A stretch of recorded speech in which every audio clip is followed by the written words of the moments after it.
In the suffocating heat of a Carolina summer, when the air itself seemed to press down like a hand on the throat, 14 of the most powerful plantation owners in the colony rode through the gates of Greyfield Estate, convinced they were arriving for another ordinary gathering of profit and policy. Horses were tied, coats were removed, wine was poured. None of them sensed that the night had already chosen them. None of them understood that Greyfield was no longer merely an estate, but a waiting mouth, hungry and patient.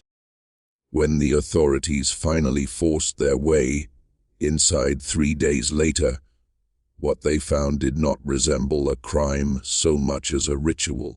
Bodies reduced to blackened shapes lay in a flawless ring around a vast coal furnace, their wrists locked in iron, their screams forever silenced by raw cotton forced deep into their mouths. The walls were stained with smoke and something older than soot, something that felt intentional. The only living soul left in the house was a woman seated calmly in the kitchen, humming softly in a language older than the colony itself, her hand steady as she drew a blade across stone. When questioned, she lifted her eyes and spoke one sentence, broken but absolute. Jus Tihibars S Loian Quile. Butit Buars Compt.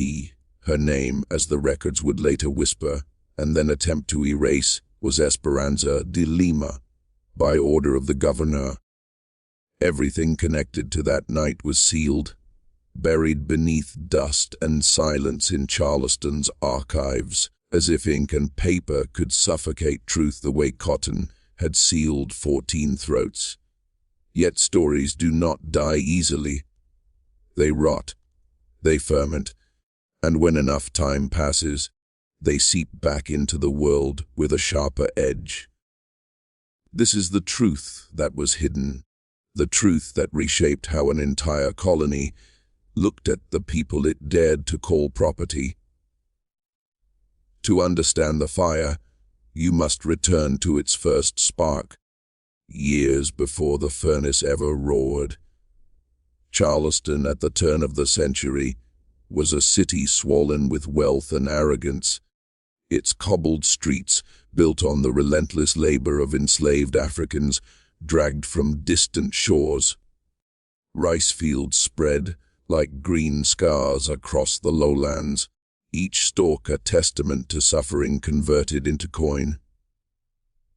Among the men who profited most was Edmund Greyfield, heir to a sprawling plantation carved from swamp and bone north of the Ashley River. Greyfield was known not for innovation or charm, but for cruelty refined into habit. Tall, rigid, and pale-eyed, he looked at human beings the way one inspects tools, measuring usefulness and durability, discarding what failed him. Whispers traveled between plantations that Greyfield Estate devoured slaves whole, spitting out graves or living husks with vacant eyes. In the early autumn of that year, a Portuguese vessel anchored in Charleston harbor, its hold packed with stolen lives from the Angolan coast. Among the chained bodies was a young woman whose posture remained unbroken despite the iron at her ankles. The traders would later note nothing remarkable about her. Average height, healthy, quiet. She was purchased without ceremony and renamed Esperanza de Lima, a label slapped over a past they never bothered to imagine. What they could not read were the scars etched across her shoulders, marks of lineage and survival, symbols of a heritage that traced back to leadership, not submission. Before the chains, before the ship, Esperanza had been raised as the daughter of a village leader, trained to observe before acting, to listen more than she spoke. She had learned the language of plants, the ways certain roots could calm the heart or stop it entirely. She understood people as patterns, predictable when watched long enough. She had also watched her village burn, had seen her father cut down, had felt the hands that dragged her into darkness. In her mind, every pale face afterward wore the same shadow.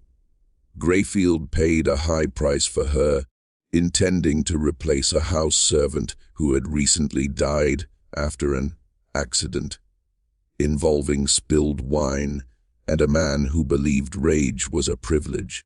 From her first day inside the estate, Esperanza began to count. Not days, but moments. She learned English quickly and hid it carefully, letting men believe she was slow, harmless, incapable of thought beyond obedience. She memorized names overheard in laughter and cruelty alike. She noticed which keys opened which doors. She learned how often the furnace was fed, how hot it burned, how long coal retained its hunger. Greyfield Estate was not just a home. It was the gathering place of the Rice Council, 14 men who believed themselves architects of the colony's future. They met under Greyfield's roof to decide prices, laws, punishments, and profits, congratulating one another on their brilliance while sipping imported wine. They spoke freely in front of servants they assumed were deaf to meaning. Esperanza listened as if she were collecting beads for a necklace only she would ever wear. Years passed. Punishments continued. Bodies disappeared into fields and unmarked earth. Esperanza waited.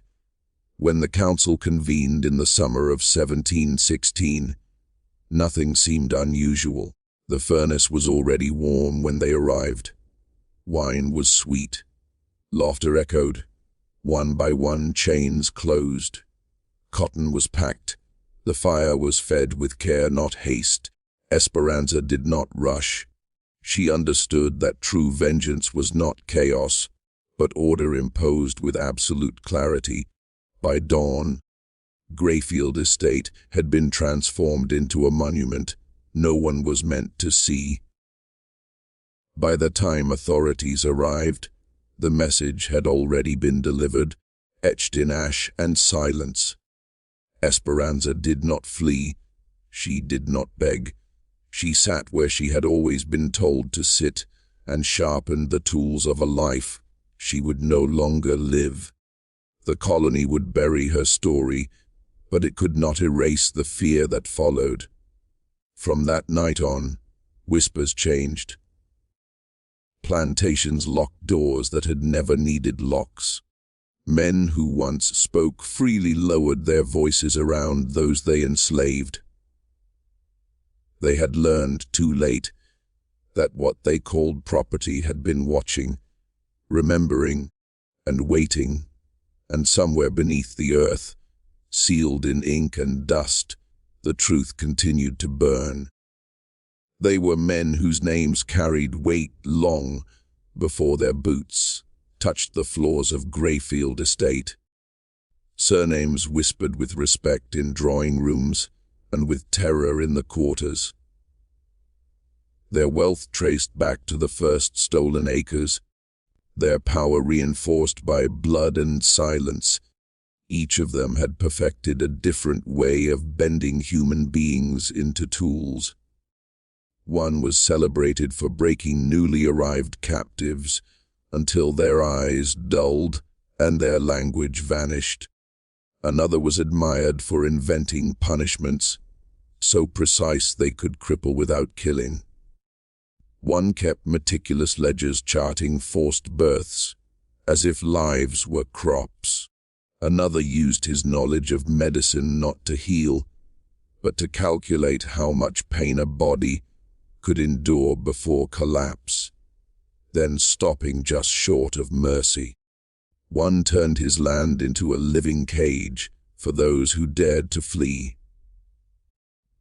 The youngest among them burned with an eagerness for cruelty that made the others smile, recognizing in him the future of their shared empire.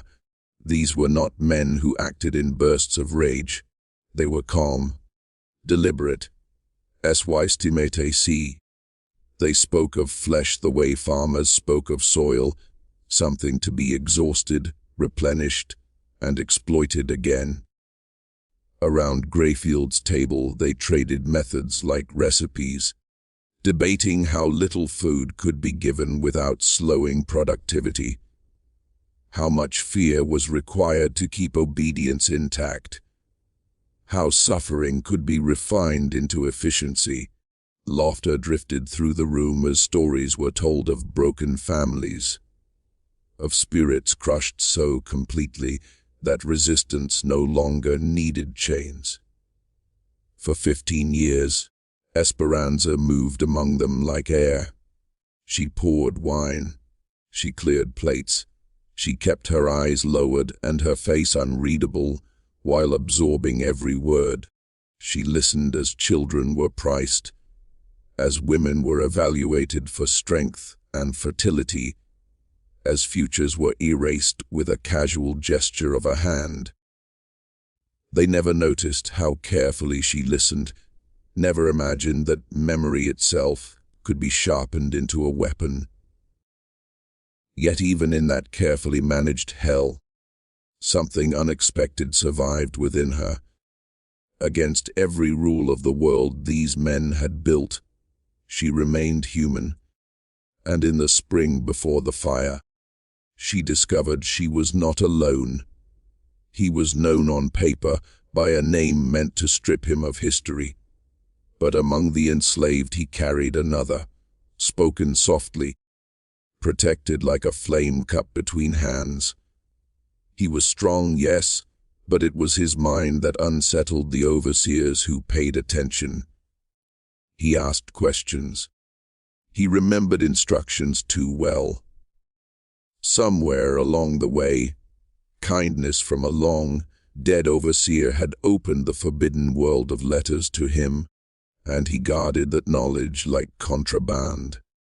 On stolen moments of rest, he passed it on, shaping words in the dirt, numbers traced with sticks, fragments of power shared in whispers. Their first meetings were cautious, nothing more than exchanged glances and fragments of information. Over time, trust grew, fragile but determined. They spoke in songs that sounded like mourning but carried meaning, in gestures mistaken for habit. What began as survival turned into something deeper, something dangerous. Low V, in a place designed to erase it. Together, they built something extraordinary in the shadows. Esperanza listened at the tables of power, learning patrol routes, legal shifts, and hidden weaknesses. He carried messages across plantations under the guise of borrowed labor, connecting minds that had long been isolated.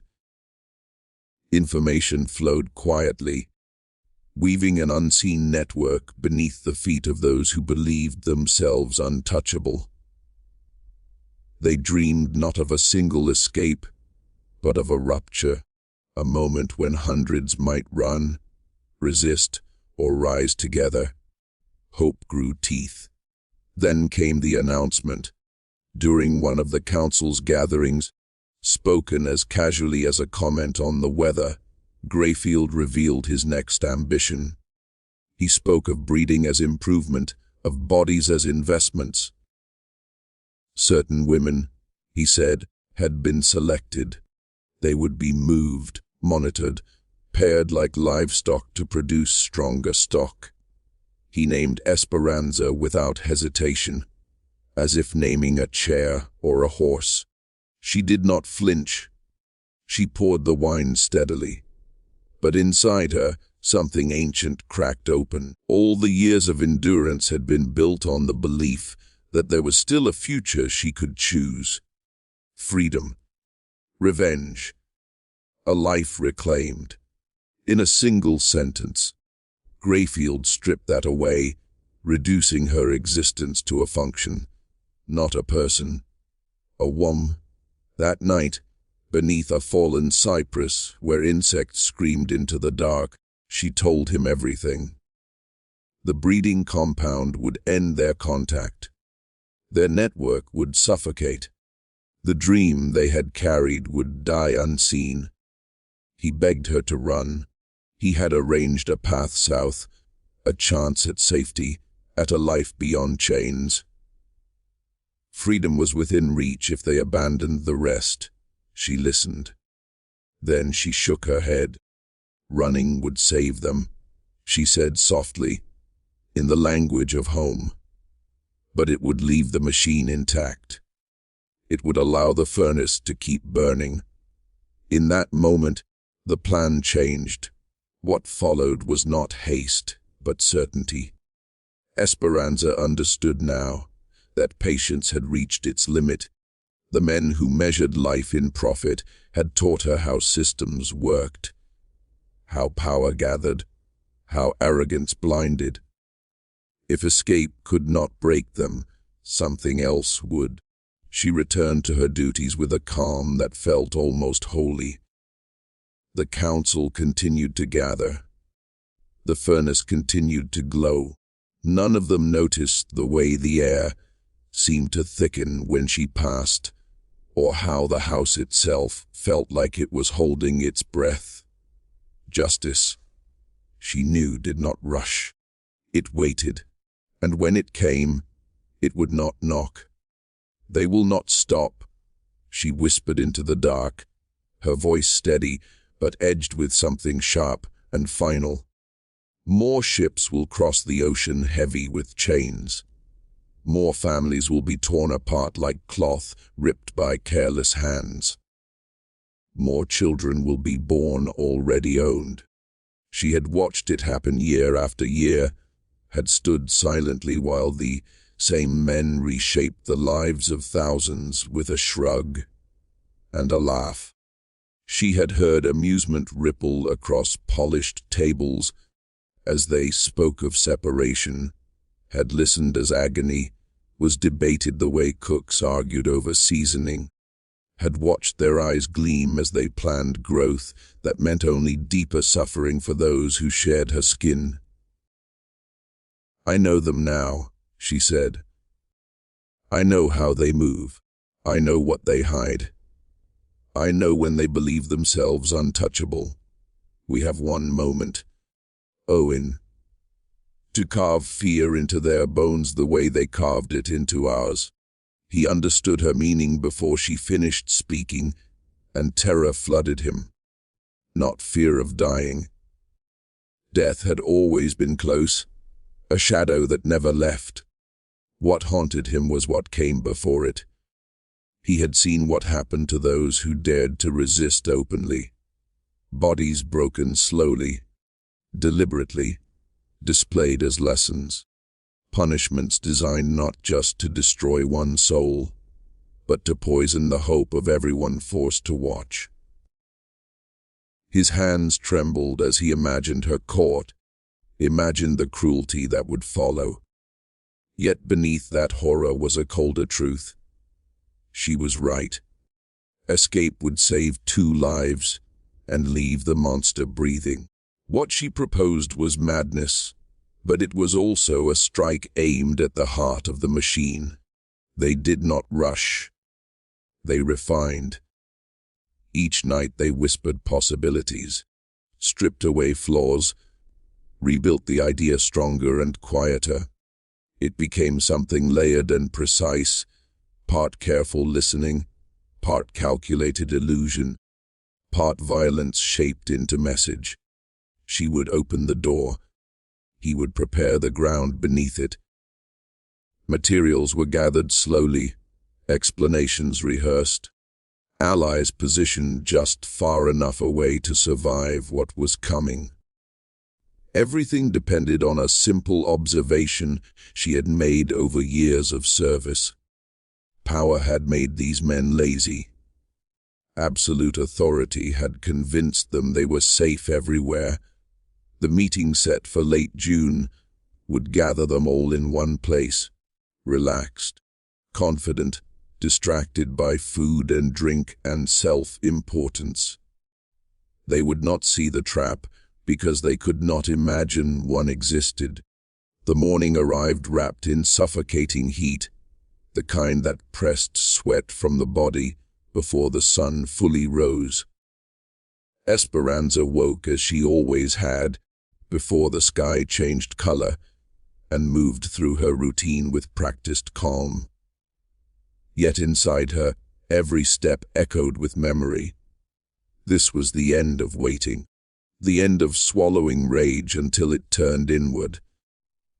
This day carried the weight of years spent watching and remembering. The men would arrive early, as they always did, to settle private deals and indulge their egos.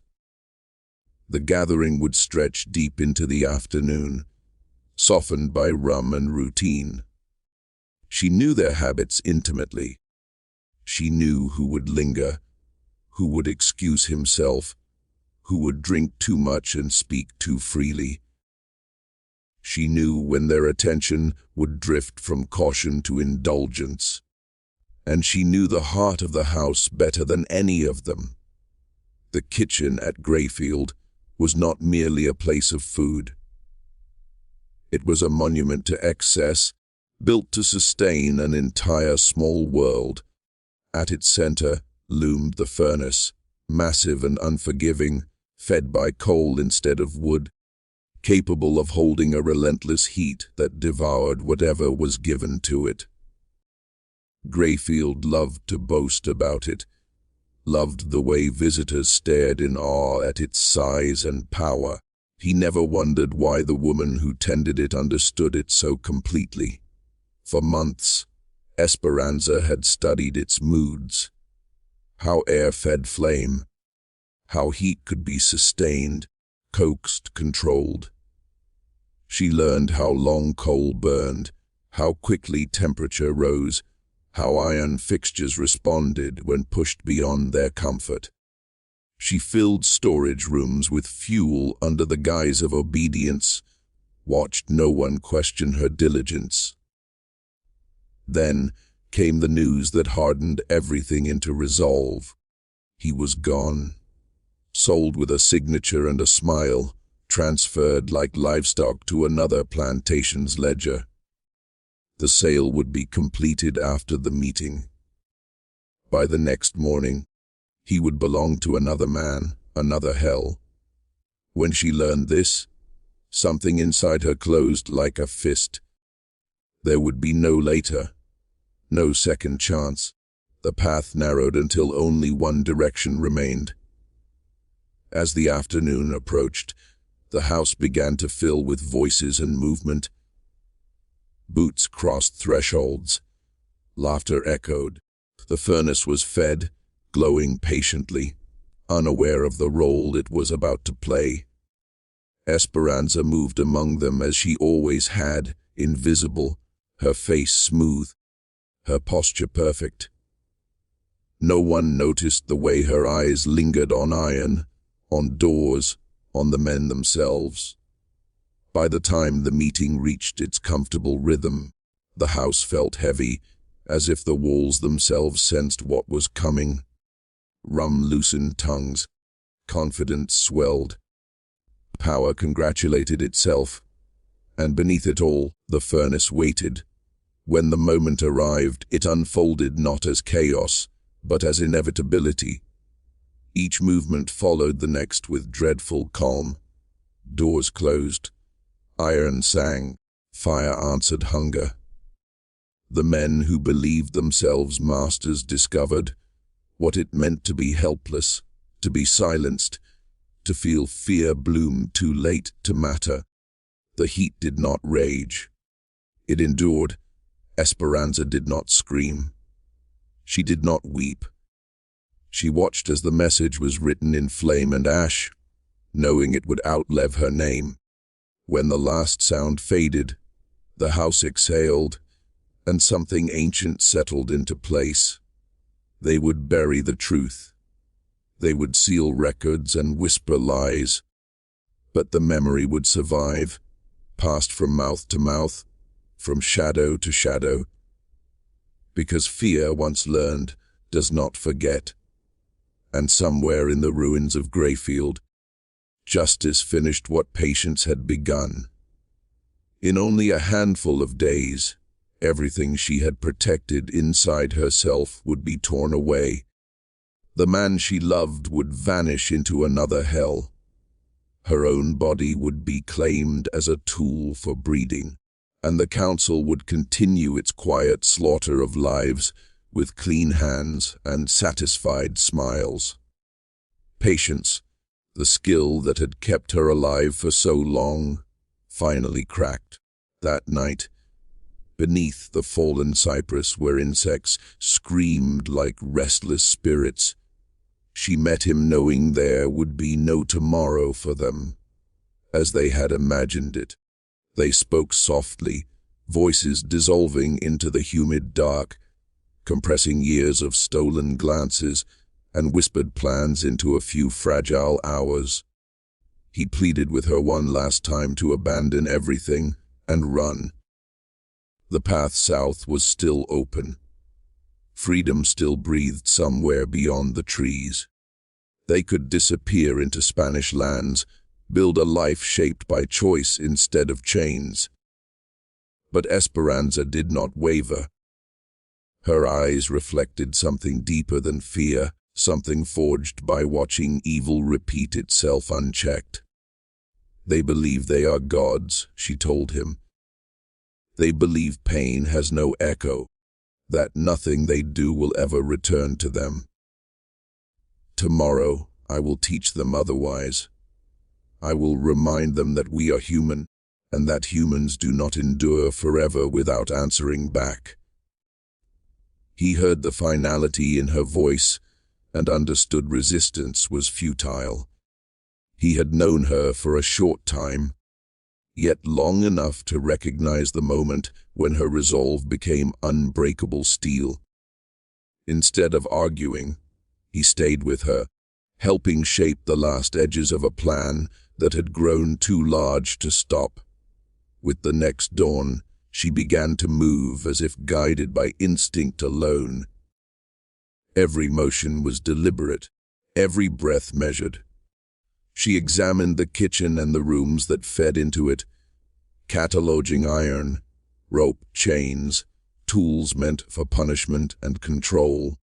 Shackles lay where they always had, ordinary instruments of terror, kept close for convenience. She studied the flow of bodies through the house, the rhythms of work, the moments when rooms emptied and filled again. Innocent lives had to remain untouched. The illusion of normalcy had to hold until the precise instant it was no longer needed. Before the sun climbed high, she turned her attention to the furnace. Coal was added slowly, patiently, the heat rising in careful increments so nothing appeared out of place. The fire brick absorbed the growing intensity, the iron fixtures warming like sleeping beasts. By late morning, the furnace was alive with restrained fury, capable of holding its breath for hours.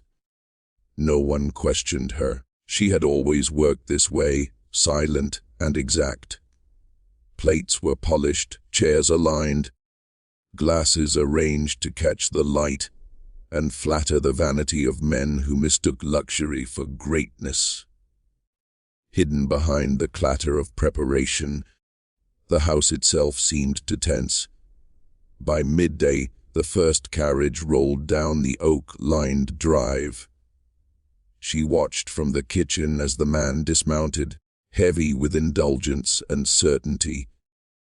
Age had softened his body, but sharpened his gaze. He carried himself like someone accustomed to buying obedience and selling despair. His fortune had been built by erasing resistance from newly arrived captives, grinding hope down until it became compliance. Those who could not be broken easily were delivered to him like offerings. His reputation for efficiency had spread far, and others paid well to let him finish what they could not.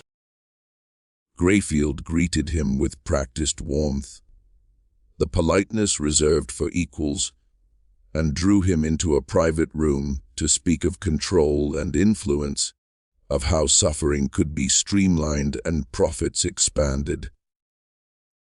Their laughter drifted through the halls, light and untroubled. Soon the grounds filled with movement.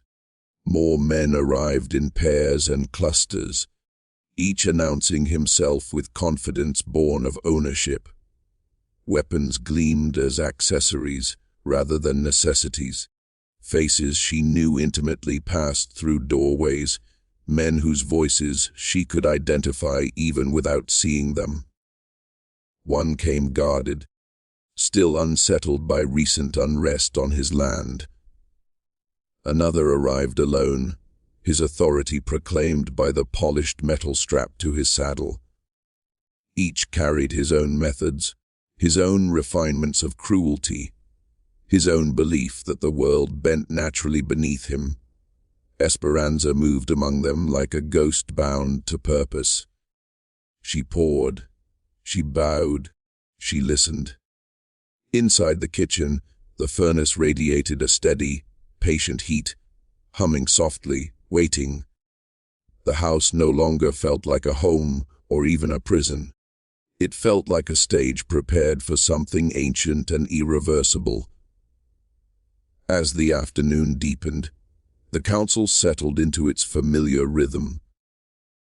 Business before pleasure, numbers before bodies, rum before conscience. Their voices grew louder, edges dulled, awareness slipping. They believed themselves untouchable within these walls, surrounded by those they had trained to obey. None of them noticed the way the air thickened, how shadows clung longer to corners, how the woman serving them seemed almost impossibly calm. Esperanza felt the weight of every step that had led her here.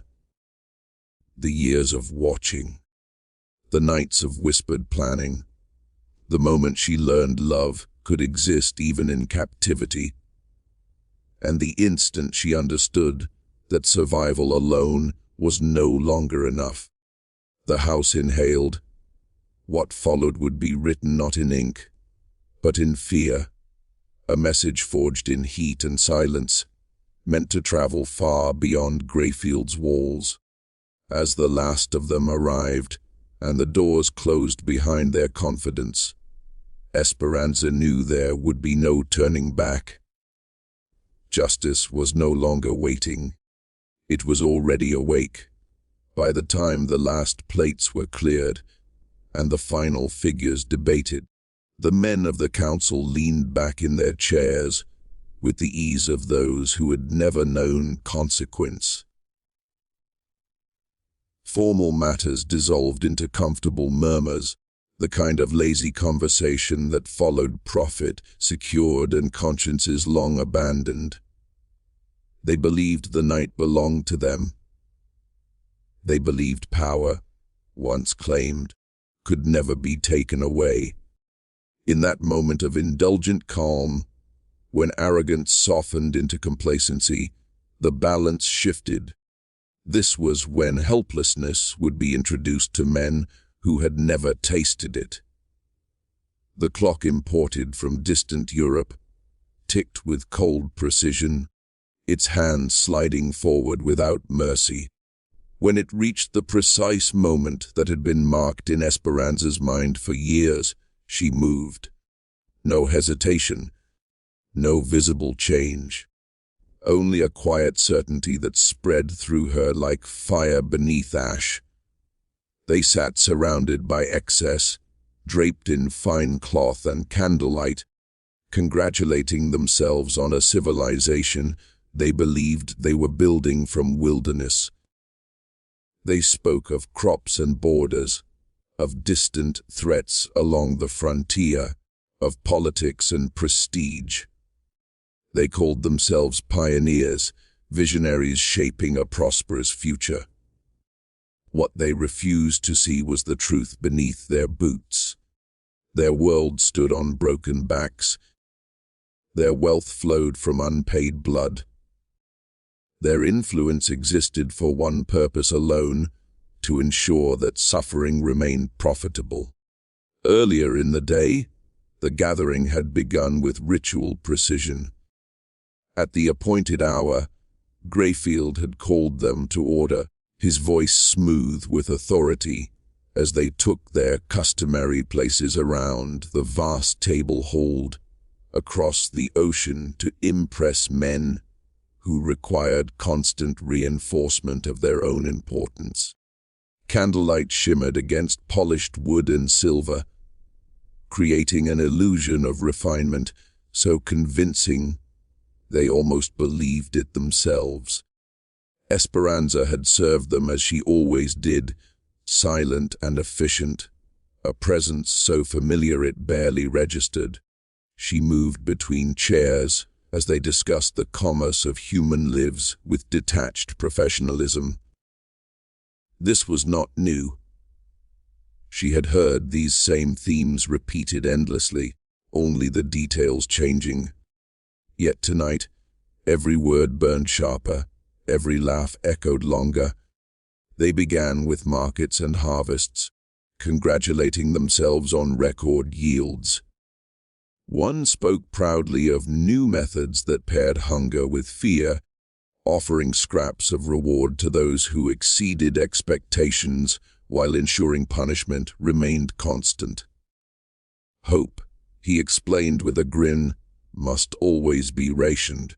Another nodded, describing how separation had proven remarkably effective. Distance between loved ones created desperation, and desperation created productivity. Around the table, heads inclined in agreement, the discussion flowed on, methodical and enthusiastic. They compared techniques as artisans might, refining ways to extract more labor for less cost. They spoke of breeding programs with the detachment of ranchers improving stock. Pain was analyzed.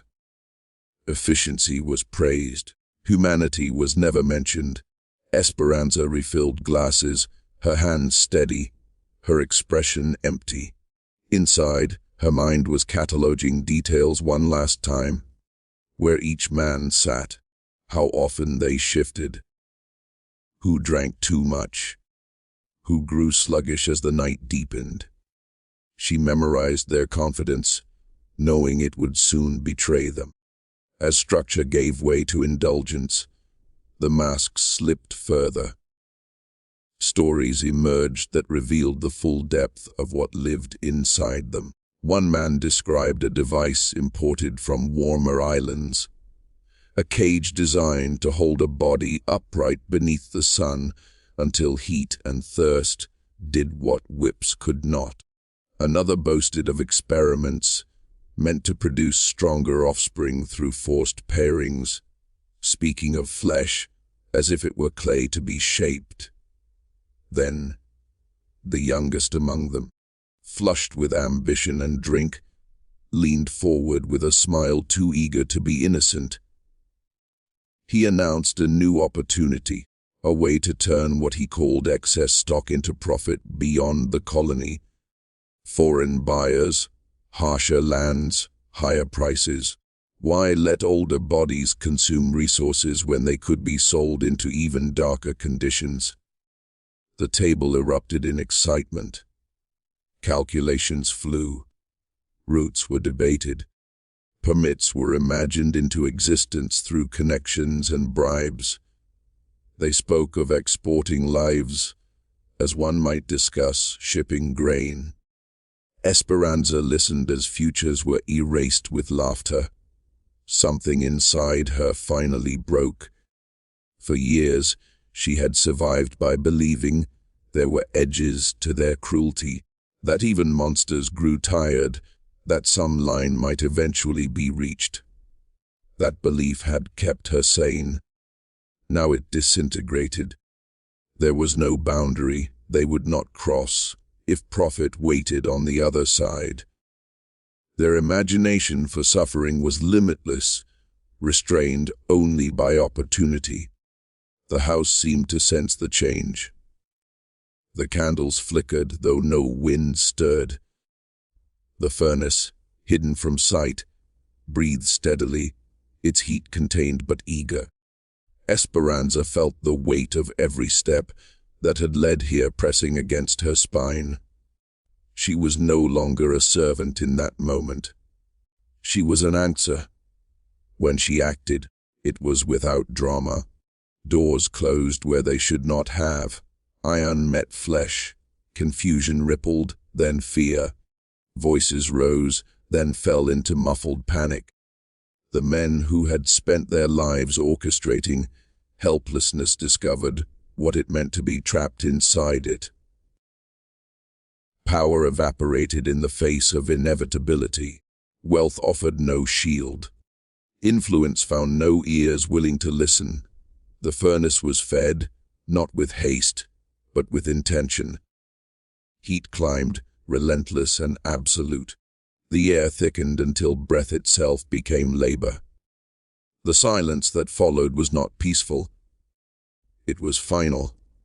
Esperanza watched, her face unreadable, as the lesson burned itself into the walls of Greyfield. This was not rage unleashed. It was balance restored through fire. When it was over, the house held its breath, as if afraid to move. Outside, the world remained unchanged, unaware of what had just been written into history with ash and iron. Records would be sealed, names would be protected, truth would be buried beneath official lies. But fear has a way of traveling where ink cannot. Long after Greyfield stood empty, long after whispers replaced facts, the memory endured. Because somewhere in the dark spaces between power and silence, justice had spoken at last. The furnace had been driven beyond restraint. Its core fed until the bricks themselves seemed to glow with restrained fury.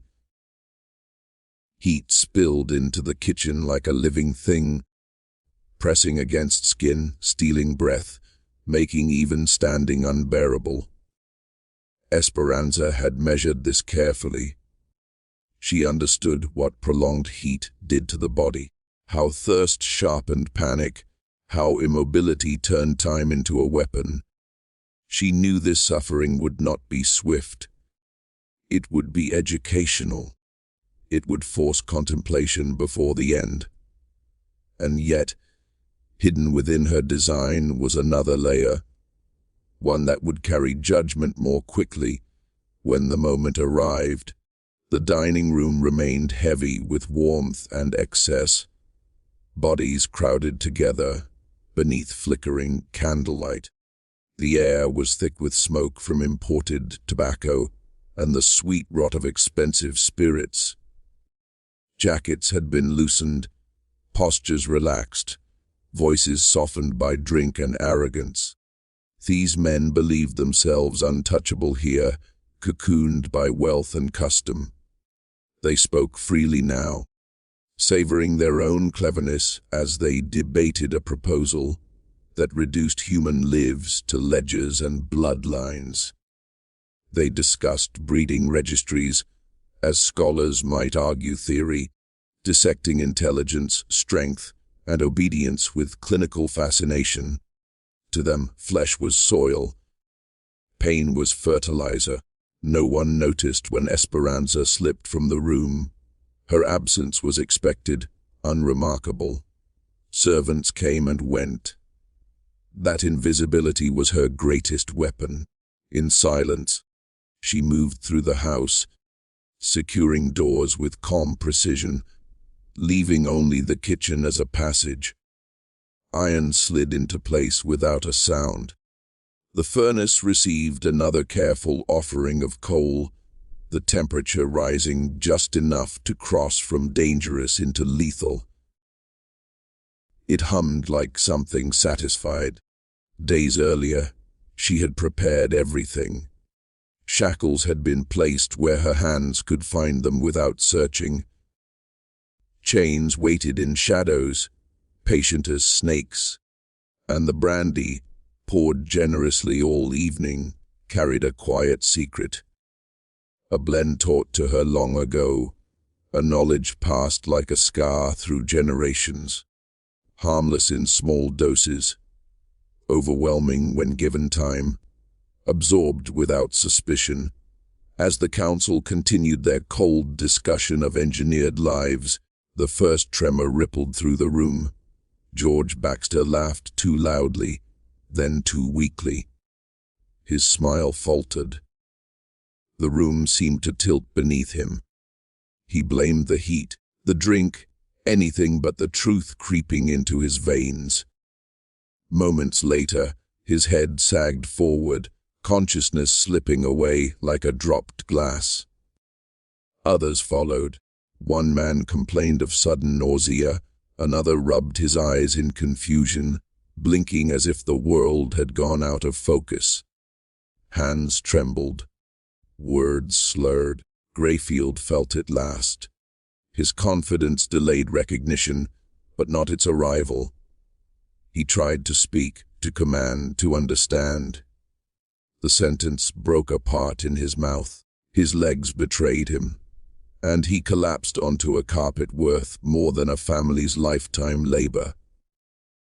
Pride met the floor without ceremony. Silence spread. Within a short span of time, every man lay unconscious, sprawled among overturned chairs and extinguished bravado. Esperanza returned, her footsteps measured, her face empty of emotion. She did not hurry. There was no need. She began her work. Iron met wrist. Rope met ankle. Each restraint was applied with practiced care. Tight enough to burn, loose enough to prolong. These were familiar tools, instruments these men had relied on for decades. Now they closed around different flesh. She tested each binding, ensuring discomfort without mercy, pain without escape. Death would not come easily. As she worked, she spoke. Her voice was low, intimate, meant for ears that could not yet hear but soon would. She spoke in the tongues of her past and her captivity, letting words spill where silence had lived too long. Sometimes she explained what was happening. Sometimes she named specific crimes, moments she had witnessed and carried like stones in her chest. Sometimes she simply released the rage that had been caged inside her for years. To one, she whispered of stolen love, of a man sold like an animal, of futures erased with ink. To another, she described broken spirits, the slow art of erasing humanity, and promised him understanding at last. When she reached Greyfield, her voice trembled not with fear, but with history. "You believe ownership gives you the right to everything," she murmured. "Tonight, you will learn what remains when choice is stripped away." When the last restraint was set, the real labor began. Bodies are heavy when they cannot help themselves. Each man outweighed her, forcing her to drag, pull and brace inch by inch across polished floors and darkened corridors. Sweat soaked her clothes. Her muscles screamed. Still, she continued, pausing only to listen for sounds beyond the house. The world slept. The house bore witness. One by one, she brought them into the kitchen. Hours passed as she arranged them with care, forming a deliberate shape around the furnace. Their feet pointed inward, drawn toward the source of heat that would soon dominate their senses. Iron held their hands behind them. Raw cotton filled their mouths, stolen from the fields where suffering grew, ensuring silence when awareness returned. No cries would escape, No pleas would reach listening ears. By the time the last body was placed, the night had deepened. The furnace roared softly, contained but ravenous. The kitchen glowed with unnatural warmth, shadows dancing like restless spirits along the walls. Esperanza stood at the edge of the circle, breathing hard, her work complete. Soon they would wake. Soon they would understand. She did not stay to watch the beginning. Some things did not require witnesses. As she stepped away, the house seemed to exhale, as if relieved the waiting had ended. In the stillness before consciousness returned, before terror found its voice only to be smothered, justice settled into place, not as mercy, not as forgiveness, but as consequence. And in the gospel of the haunted, this moment would linger forever, a whisper of heat and iron, reminding the world that even the powerless remember how to burn.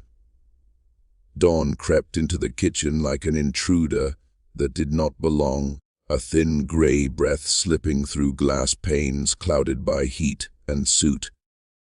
The light revealed what the night had hidden: bodies bound to stone, iron biting into flesh, sweat already blooming on skin that had never known restraint. The herbal draught had done its work perfectly, stealing awareness without mercy and returning it intact, sharp and unavoidable. When consciousness came back, it came fully armed. Edmund Greyfield was the first to surface. His breath hitched, confused at first, then frantic as memory and sensation collided. Cold stone pressed against his spine. His limbs refused to obey. Pain radiated from his wrists and ankles, where iron held him like a verdict already passed. He tried to shout, to summon authority out of habit, but his mouth was packed with cotton, turning command into useless noise. When his eyes focused, terror replaced confusion. Around him lay the others, powerful men reduced to identical shapes of helplessness. At the center of their circle, the furnace glowed, pulsing heat outward in slow, deliberate waves, like a heart beating for something inhuman. As more of them woke, the kitchen filled with muffled panic. Bodies twisted against restraints that did not yield. Sounds escaped that were not words, not language, just raw fear forced through blocked mouths.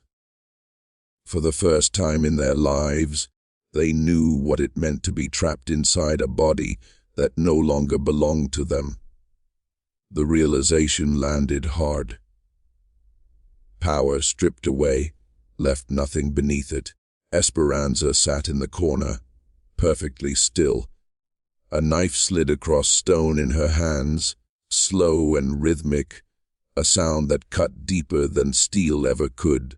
She had placed herself where every man could see her, where no one could look away. When their eyes met hers, there was no rage in her expression, no triumph, only certainty, only calm.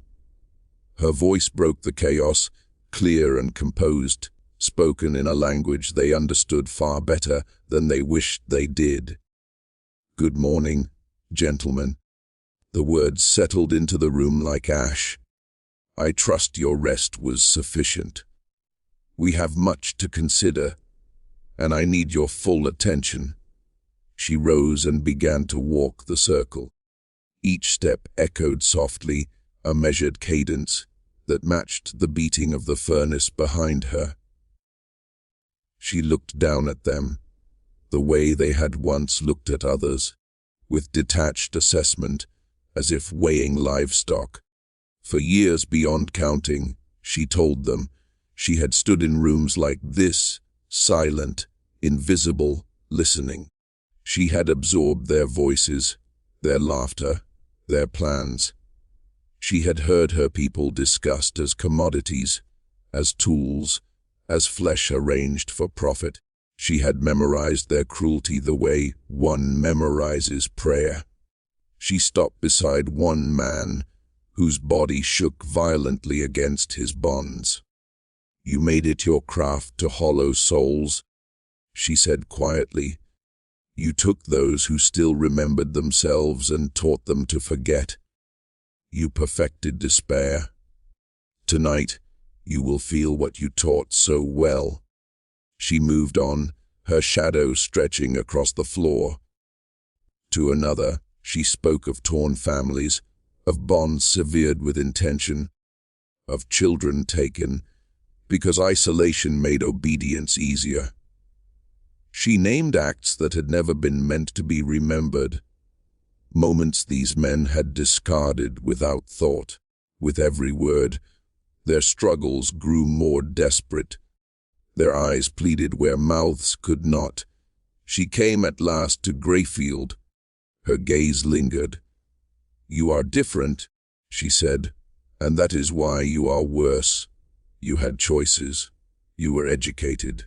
You possessed comfort and influence. You could have seen us. Instead, you chose profit over humanity. You chose to become something monstrous because it paid better." She stepped into the center, standing before the furnace. The heat wrapped around her like a shroud, but she did not flinch. "Today, you will understand powerlessness. Today, you will know what it means to exist at the mercy of someone who does not see you as human. You will have time to reflect, time to remember, time to suffer." What followed escaped the boundaries of ordinary memory. The hours that came next twisted into legend, whispered in fear long after walls were torn down and records sealed away. The kitchen became a place where justice abandoned all softness. Esperanza began not with pain, but with remembrance. She circled them slowly, forcing their minds to travel paths their bodies could not flee. She spoke of children pulled from arms that refused to let go, of women worked until their bodies broke, of men reduced piece by piece through ritual cruelty. She described it all in the same neutral tone these men had once used, turning their own language into a blade. Names surfaced, faces, incidents buried under years of indulgence. She knelt beside one trembling figure and asked if he recalled a woman purchased already carrying life within her. She spoke of the fields, the labor forced upon a body already strained, the child taken and sold before the mother could even hold it. She described the cries that followed, the sleepless nights, the punishment ordered not for rebellion, but for grief. Recognition flickered in his eyes, horror sharpening as memory returned. He had forgotten. She had not. That was her gift. She remembered everything, each confession carved deeper, stripping away denial, leaving only naked truth. The furnace roared softly, its heat relentless, unchanging, patient. Shadows wreathed on the walls like witnesses that could not turn away. Sweat-soaked clothing. Breaths came ragged. Time stretched, elastic and cruel. Esperanza did not rush. This was not vengeance born of impulse. This was consequence, carefully prepared and fully delivered. She ensured they remained awake, aware, trapped inside the weight of their own histories. Pain followed, as it must, but it was the understanding that broke them first. The knowledge that they were seen, that they were known. When the sun climbed higher, its light had no warmth left to give. Outside, the world continued as if nothing had changed. Inside, power collapsed inward, devouring itself. And when silence finally returned, it did not feel empty. It felt finished. In the gospel of the haunted, this dawn remains, lingering like smoke in the lungs of history. A reminder that memory can become a weapon, and that even those who rule by chains cannot escape the fire they teach others to endure. She drifted toward Charles Warwick with unhurried steps, her shadow stretching across his sweat-soaked body.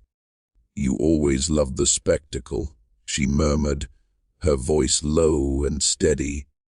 "You treated punishment like entertainment, the way others cheer at races or wagers. You paid for the privilege of inflicting pain, savoring every pause, every drawn breath between blows, making certain awareness never faded. You smiled because you believed suffering belonged to others, never to you." The furnace answered her words with a deep, living roar. Heat pressed down like a weight, crushing the air until each breath burned. Perspiration streamed down the restrained men, soaking silk and wool, blurring tears into streaks of salt and terror. Faces flushed, then dulled, eyes glassy with the warning signs of collapse. Their bodies were beginning to betray them, but Esperanza was not finished. Not yet. She disappeared briefly into the house and returned carrying a ledger bound in worn leather, its edges softened by years of handling. It was a familiar object, a book of ownership and profit, where lives had been reduced to ink and calculation. She opened it without ceremony and began to read, her tone flat, precise, mimicking the voice of commerce. Names fell from her lips like ash. Ages, prices, notes written without shame, children sold for future labor, mothers deemed inconvenient after grief made them difficult to control. Death recorded as loss, not tragedy, followed by suggestions for efficiency. Page after page passed beneath her fingers. Every entry was a wound reopened, families erased, dreams crushed into margins. The men listened, unable to look away, forced to confront the arithmetic of their own cruelty.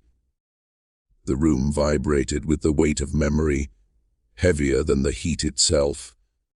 She did not rush. She let the words linger, letting recognition dawn in their eyes as moments they had forgotten returned with sharp clarity. Time stretched until it lost meaning. The sun climbed, pressing its own fire against the windows, turning the kitchen into a sealed chamber of breathless torment. When she finally closed the ledger, the silence felt like a held scream. Then she turned toward the furnace. From storage she retrieved long iron tools, their surfaces dull and ordinary until she fed them to the flames.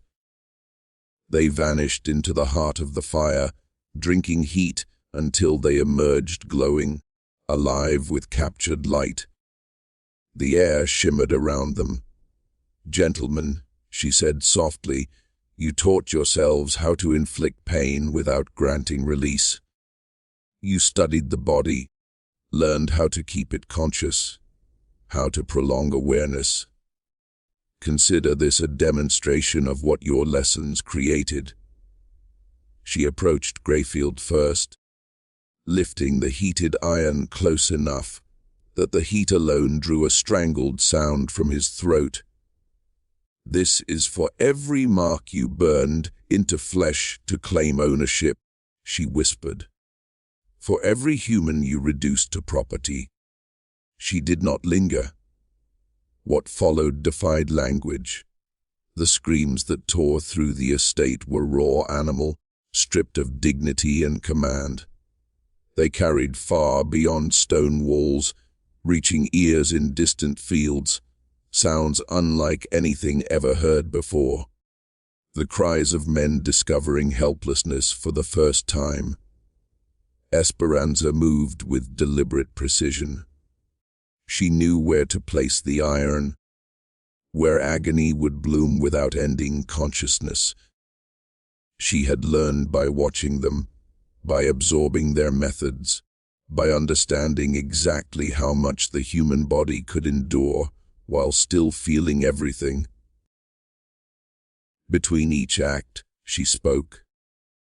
She told them what would happen when they were gone, who would inherit their land, whether their children would continue the same traditions of cruelty, or whether fear might teach them restraint. She knelt beside Sutton, whose body shook violently, and spoke of his son, still young enough to choose a different path. Perhaps knowing your fate will teach him that treating people like objects carries consequences. Perhaps terror will succeed where compassion never did. The words cut as deeply as the iron. Their identities, built on supremacy and entitlement, began to fracture. They were no longer masters. They were specimens, objects under another's control. The heat grew relentless, a suffocating presence that stole moisture from skin and air alike. Faces reddened, then paled. Breathing grew shallow, desperate. Movements weakened, restraints rattling softly as strength drained away. Bodies teetered on the edge of collapse. But Esperanza watched carefully. She had prepared for this, just as she had prepared for everything else. She refused to grant them the mercy of unconscious escape. She paced the circle, adjusting, sustaining, ensuring awareness remained sharp enough to understand. This was not chaos. This was intention. Each moment was crafted to mirror what they had inflicted, not in haste, but with dreadful patience. The furnace roared on, an unblinking witness, its fire reflecting in her eyes.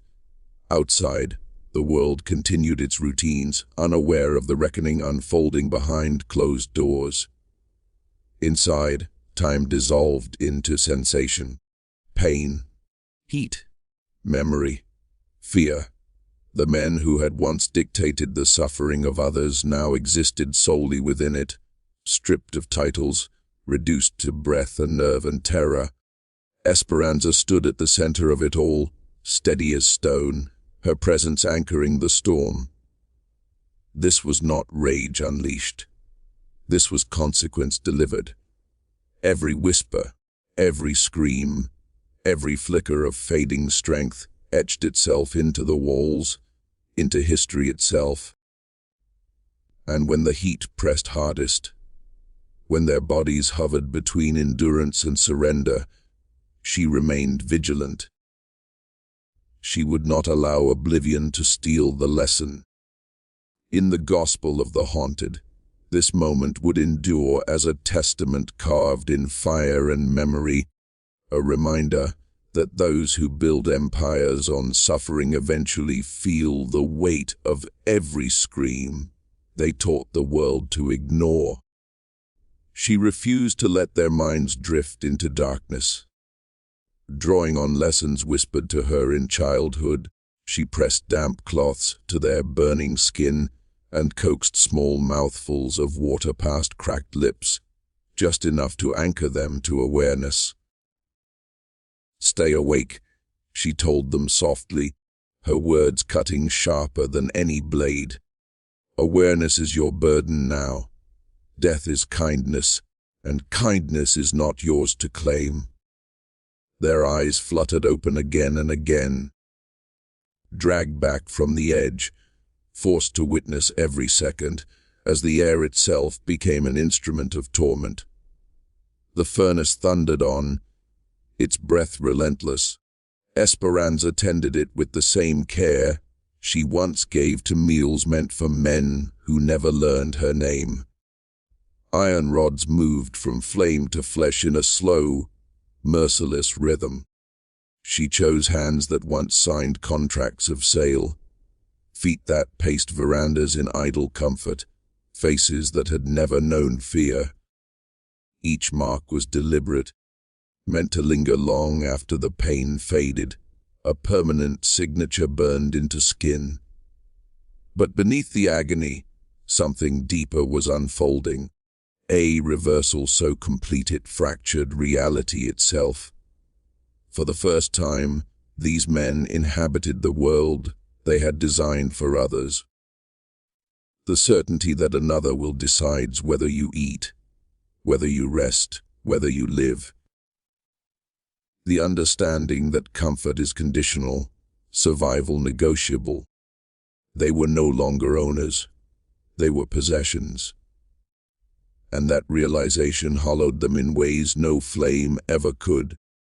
As daylight tilted toward evening and shadows stretched across the stone floor, Esperanza prepared the final movement of her design.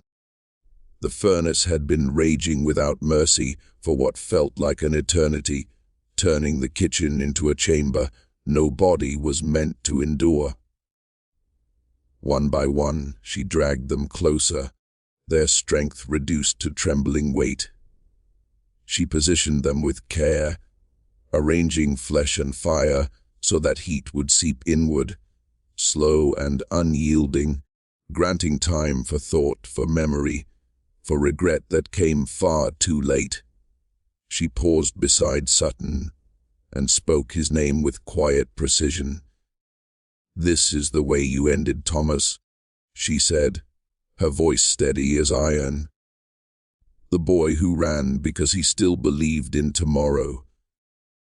You locked him in metal beneath the sun and listened as he begged for water, for shade, for release.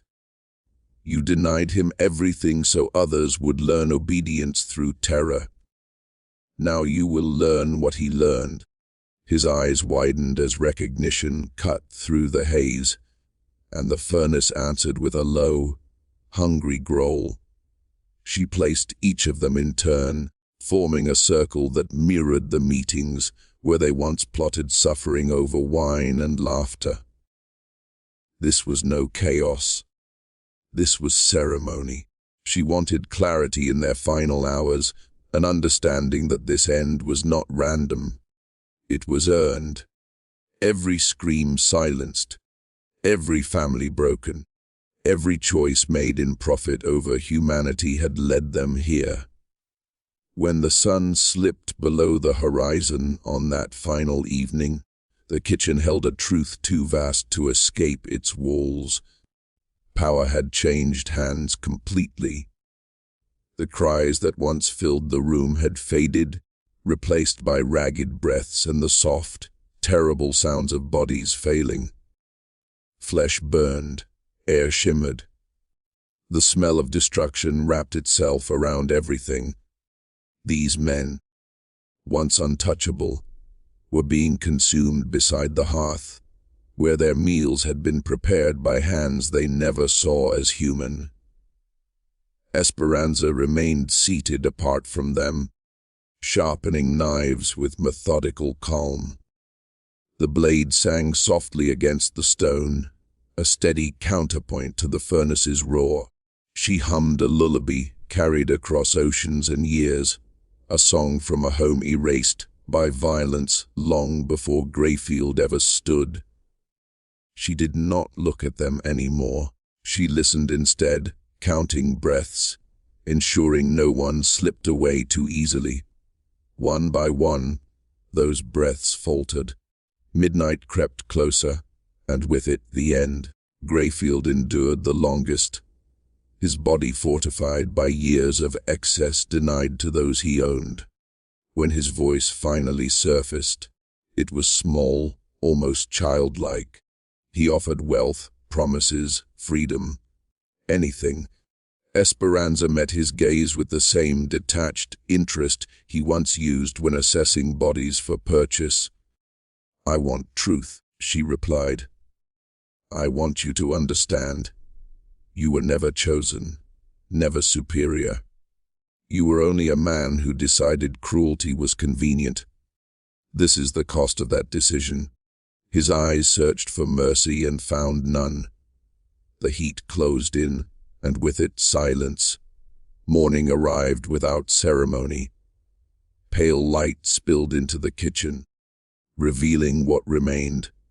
Blackened forms lay arranged around the furnace like a warning carved into stone. They were barely recognizable, stripped of every marker of status and power. Just remnants of flesh and bone, reduced to the same nothingness they had assigned to others. The plantation stirred awake. Footsteps slowed. Whispers spread. And there, at the table, Esperanza de Lima sat composed, blade gliding against stone, her song drifting through the air like smoke. She showed no sign of strain, no triumph, only completion. In the gospel of the haunted, this dawn endures, heavy with heat and consequence.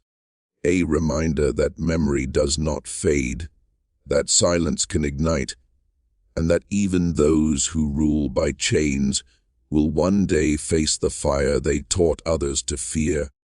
The tools vanished from their usual places, slipping into shadows only to reappear in ways that hinted at unseen hands, at minds far sharper than anyone had credited the enslaved.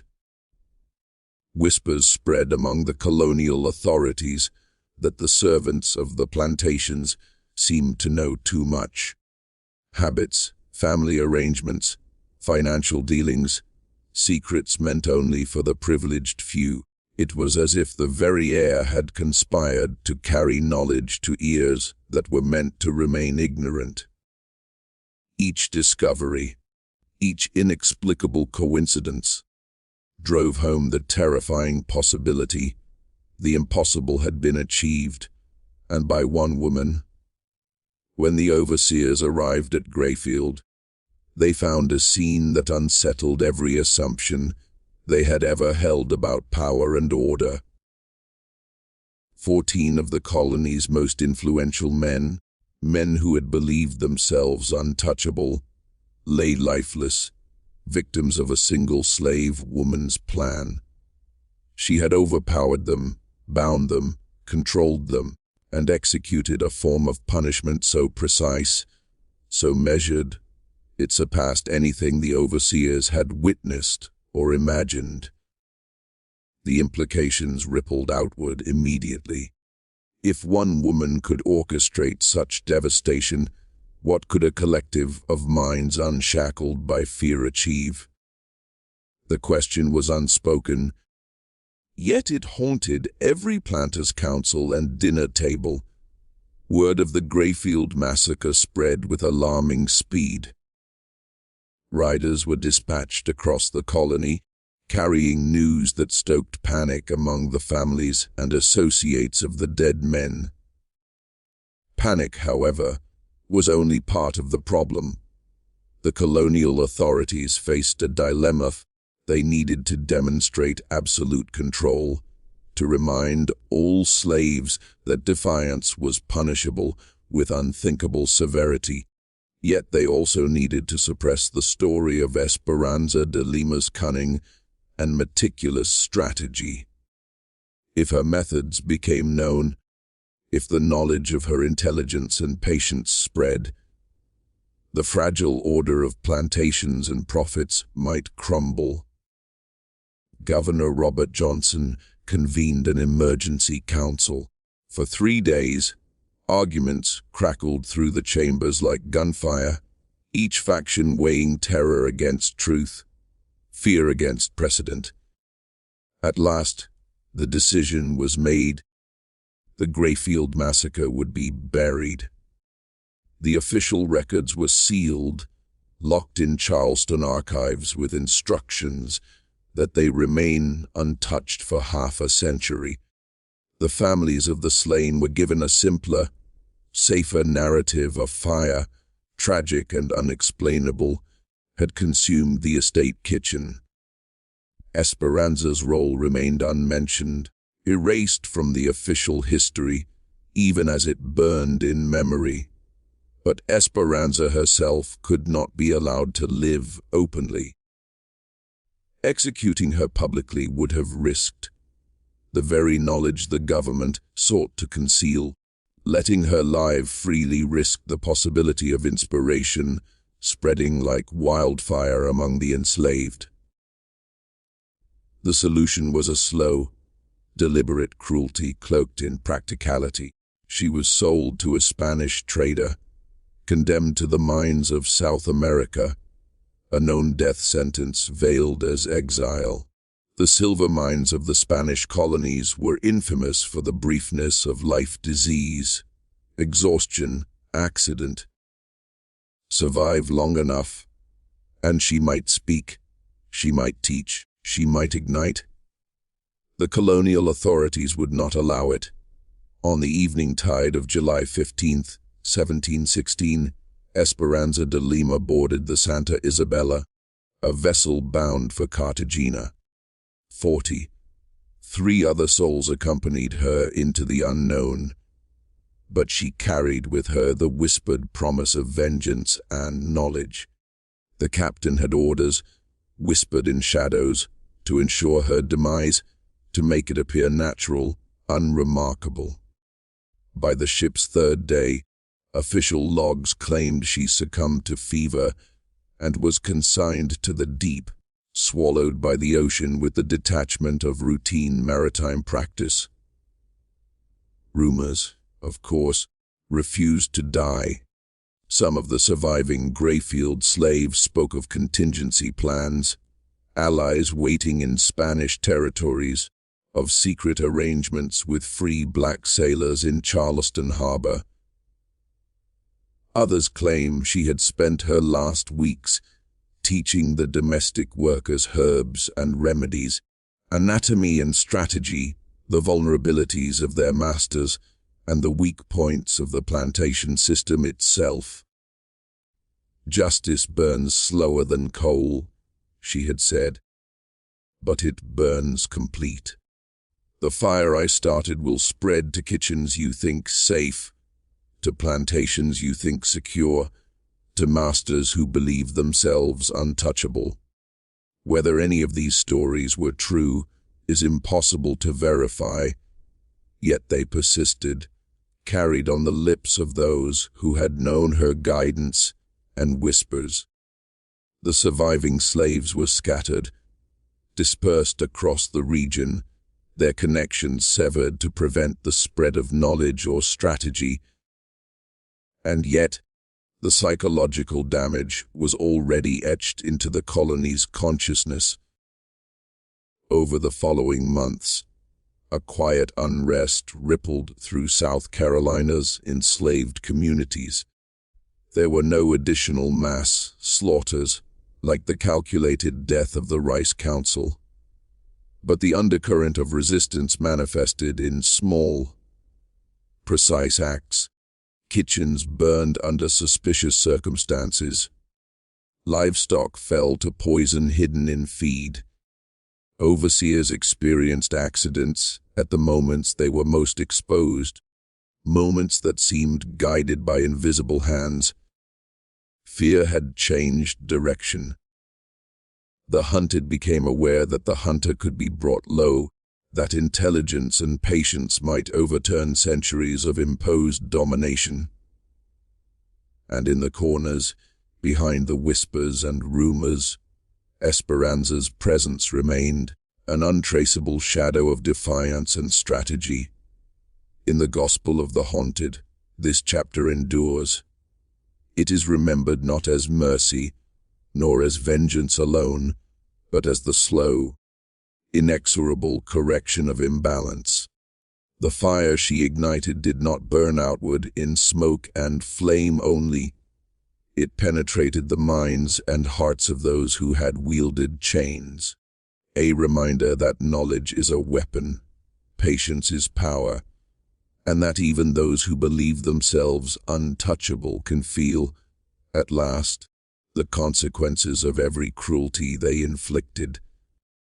The memory persists, a pulse beneath the surface, whispering through generations, a truth that even the strongest walls cannot contain.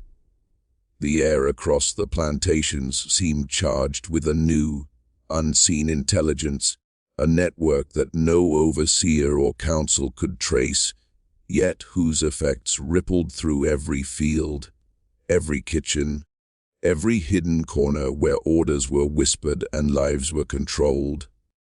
Information, once trapped within isolated estates, now moved like smoke, invisible yet palpable, threading its way between properties, as if the very earth itself had learned to listen.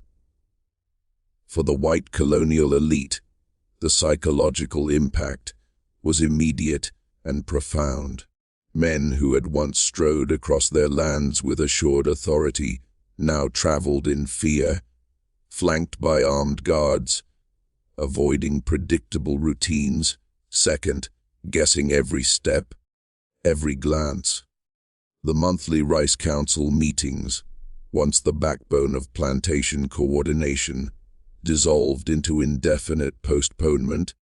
No man dared gather in numbers that could tempt retribution. Some masters, faced with the reality of the impossible, altered their methods, not from conscience but from calculated fear. Slightly better treatment of their slaves became a strategy for survival, a practical hedge against the possibility of another Esperanza de Lima rising from among their ranks. Others, however, tightened their grip, doubled their punishments, and stoked terror as a weapon, only to find their efforts backfiring. Fields slowed, tools vanished, livestock perished, and accidents, curious, suspicious, untimely, began to haunt even the most secure estates. The colonial government, anxious to regain control, imposed laws restricting slave movement, forbidding gatherings of more than 3 under white supervision, punishing possession of tools or weapons with brutal certainty. Yet even these measures, meant to enforce obedience, drove organization further underground, creating channels of resistance that were quieter, smarter, and far more difficult to detect. And Esperanza herself became legend. Her name carried like a wind across the network of free black communities, through secret routes, through sympathetic allies daring to oppose the institution of slavery. She was a symbol, a story whispered at night to kindle courage, to remind the enslaved that ingenuity, patience, and determination could topple the mightiest oppressors. Scholars centuries later would debate the Greyfield massacre's true reach, whether it was a singular act of vengeance or the spark of systematic rebellion. But circumstantial evidence painted a chilling picture. Her actions had inspired others, instilled belief, taught lessons that could not be erased. By 1739, more than 2 decades later, the Stono Rebellion erupted, a testament to the enduring psychological impact of Greyfield.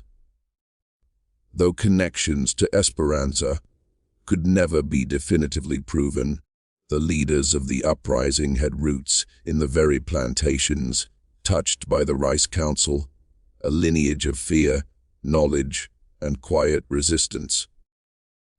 The rebellion was quelled, but the lesson endured. Masters were not invincible, and careful planning, patience, and intelligence could confront the strongest chains. As the years passed, and revolution reshaped the colonies, Esperanza's story became a cornerstone of oral tradition among enslaved communities. Parents told children of the woman who had made 14 masters pay for their cruelty, teaching that strength alone was insufficient to guarantee dominance.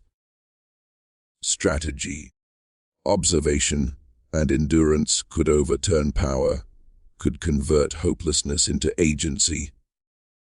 Generations learned that vengeance could be precise, justice delayed but unavoidable, and that knowledge could carve freedom from oppression. The Charleston archives, sealed for 50 years by Governor Johnson, finally revealed the Greyfield records in 1766, as colonial unrest churned and independence loomed. Though overshadowed by revolution, the massacre had sound out among slaveholders, a subtle, enduring erosion of confidence that would ripple into the foundations of the plantation system. By the time the Constitution was ratified in 1788, cracks were already visible, signs that the belief in unassailable control over human lives had been fundamentally challenged, reshaping relationships between masters and enslaved alike. The psychological balance had shifted. Those once thought powerless began to see possibilities, and those once thought omnipotent felt the tremor of fear. In that tremor lay the seeds of an eventual collapse, and yet whispers persisted in unexpected places. A Spanish ship clerk, writing in a private journal during a voyage to Cartagena in late 1716, described a conversation with a Portuguese-speaking woman secretly transferred from the Santa Isabella during a Havana stop. Her knowledge of South Carolina plantations was precise, uncanny, each weakness, each vulnerability noted and catalogued.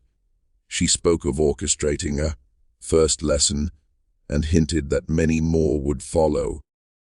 The fire begun in one kitchen, she said, would spread, that the wisdom she had gathered from watching masters at their cruelest would be passed on to new students, a curriculum of retribution and survival. Whether this woman was truly Esperanza de Lima could never be confirmed, yet from that point forward, the arrival of knowledgeable, escaped slaves in Spanish Florida, armed with detailed awareness of the British plantations, seemed less coincidental and more inevitable. In the Gospel of the Haunted, her legacy endures, not as a tale of revenge alone, nor as a legend to inspire mere awe, but as a testament to the transformative power of knowledge and patience. A single woman, bound yet unbroken, had turned the machinery of cruelty upon itself, reminding the world that even the seemingly untouchable are vulnerable, and that memory, like fire, cannot be contained. The story persists, whispered across generations, echoing in hidden corners, beneath the laughter of children and the rhythm of work in fields that once knew only despair. A pulse beneath history, a warning that every chain carries within it the potential for its own undoing. The whispers began quietly at first, carried along the hidden paths and secret corners of the plantations, threading their way from one estate to the next, as though the earth itself had learned to speak. Refugees, those who had escaped the brutality of chains and overseers, seemed to move with uncanny knowledge, passing messages and warnings in ways no single escapee could have mastered alone.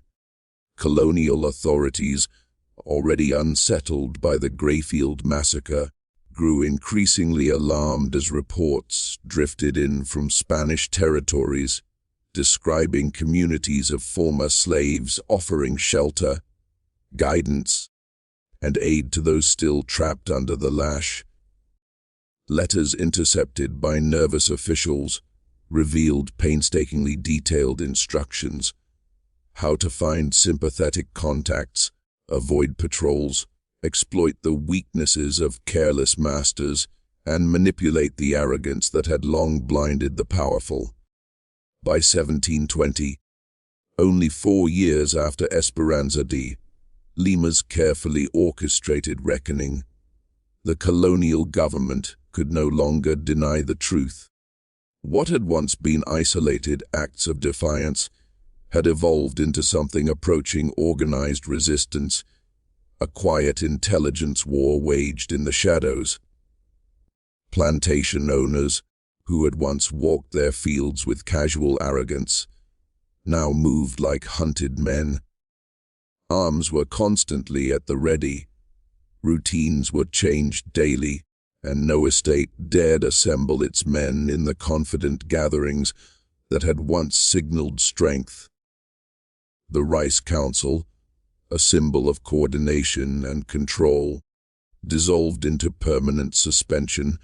No man wished to become a target for a vengeance more cunning than brute force could repel. Some masters, terrified by what they did not understand, experimented with small gestures of kindness, a superficial strategy to maintain the illusion of loyalty, a hedge against the possibility that another mind as precise and patient as Esperanza's could strike again. Others, driven by panic and ego, tightened every chain, doubled every lash, doubled every watch, trying desperately to instill terror as a shield, but their cruelty only invited more resistance. Fires erupted mysteriously in kitchens. The careful arrangements of livestock ended in unexplained deaths. Overseers fell victim to accidents that seemed orchestrated by fate itself, and the slaves themselves began displaying knowledge of their masters' habits, alliances, and secrets that no position should have revealed. It was as if a web had been spun across the plantations, invisible and unstoppable, carrying intelligence from estate to estate, connecting the enslaved in ways that undermined the very foundations of control. The psychological transformation was profound. The once untouchable, the men who had considered themselves rulers of men and land, now lived in fear of the very people they had once called property. Some masters adapted out of terror, offering marginally better conditions not for morality, but for self-preservation. Others responded with even greater brutality, yet each act of oppression only fueled the underground network. Each lash only strengthened the resolve to plan, to resist, to survive. And so the legend of Esperanza de Lima spread. Her name became a beacon whispered from parent to child in candle-lit quarters, a tale of cunning, patience, and the fierce intelligence of a single human denied freedom. The story was simple yet devastating. One woman, armed only with her mind, her knowledge of human cruelty, and her unrelenting will, had made 14 masters pay for their sins, and she had survived to escape their immediate vengeance. It mattered little whether she truly survived the perilous journey to Spanish Florida, or whether her later deeds were exaggerated by hope and fear. The effect on the collective consciousness of the enslaved was profound.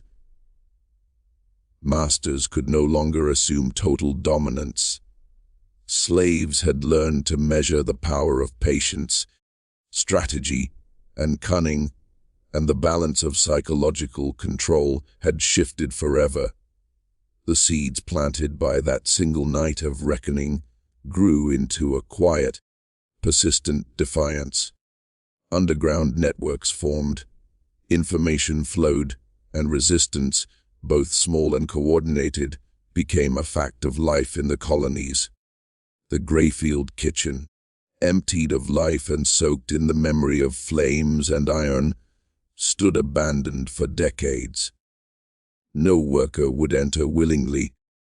No overseer dared linger where Esperanza had demonstrated that even the mighty could be brought low.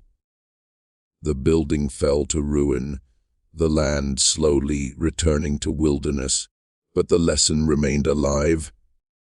Property can think. Property can plan. Property can remember. And when pushed beyond endurance, property fights back. Justice may burn slower than coal, but it burns complete. Even centuries later, her story echoes. The archives may have been sealed, the official records hidden beneath layers of bureaucracy. But the truth slipped through cracks, whispered in kitchens, fields, and secret gatherings, carried in the minds of those who refused to accept that their chains defined them. Knowledge became a weapon, patience became power, and fear, once unilateral, transformed into a shared experience. Every plantation, every overseer, every master who assumed absolute control felt, in some quiet moment, the shadow of Esperanza's reckoning. In the Gospel of the Haunted, this tale persists a reminder that the oppressed, when armed with intelligence and unyielding resolve, can reshape the world.